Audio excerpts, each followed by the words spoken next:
महिरबानी भाइरनि जो दोस्तनि जो लख लख महिरबानी मुबारक लख लख मुबारक वॾी महिरबानी मुबारक हुजे संगत खे मुबारक हुजनि सभिनी खे मुबारक हुजे ओ मथे फ़कीर खे मुबारक हुजे मथे फ़कीर खे मुबारक हुजे वाह भाई साहब खे बाबा काॾे वञे पाप पाप की पैसियो मुंहिंजा अज़ीज़ दोस्तो ऐं भाइरो सॼी दुनिया पई चवे त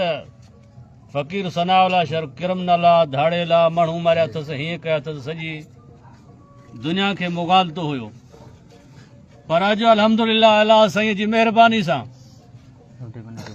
सॼी दुनिया जे साम्हूं जेके 16 केस माते कूड़ा केस पुलिस जे तरफ़ां कया विया हुआ जिन में 4 फटी 7 क़तल 4 फटी सॼी दुनिया ॾिठो त इहे पुलिस जा कूड़ा केस कूड़ा साबित थिया इहे पुलिस जा 7 क़तल 4 फटी मजमूई तौर ते जेके मूं ते 16 केस आहे सभई 16 ई केस कूड़ा थी विया तॾहिं त क़ुर फरमायो आहे त जा अल हक़ वज़हक़ल बातिलो इनल बातिल कान ज़हूका जॾहिं हक़ ईंदो आहे त बातिल मिटिजी थो वञे ऐं ॿी ॻाल्हि इहा त माण्हुनि चयो त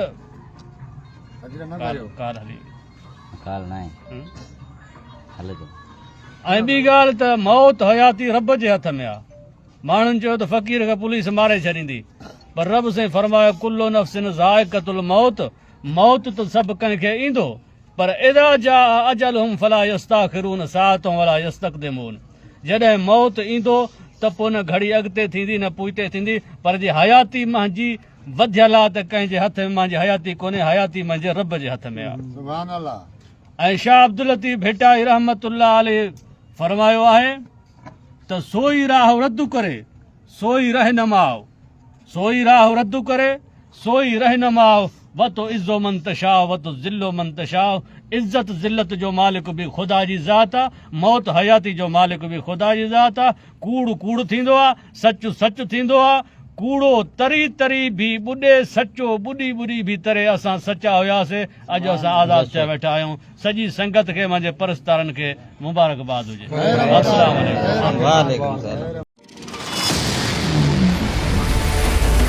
मेरी पहचान आवाज़ है वक्त को सब्सक्राइब करें और लाइक करें।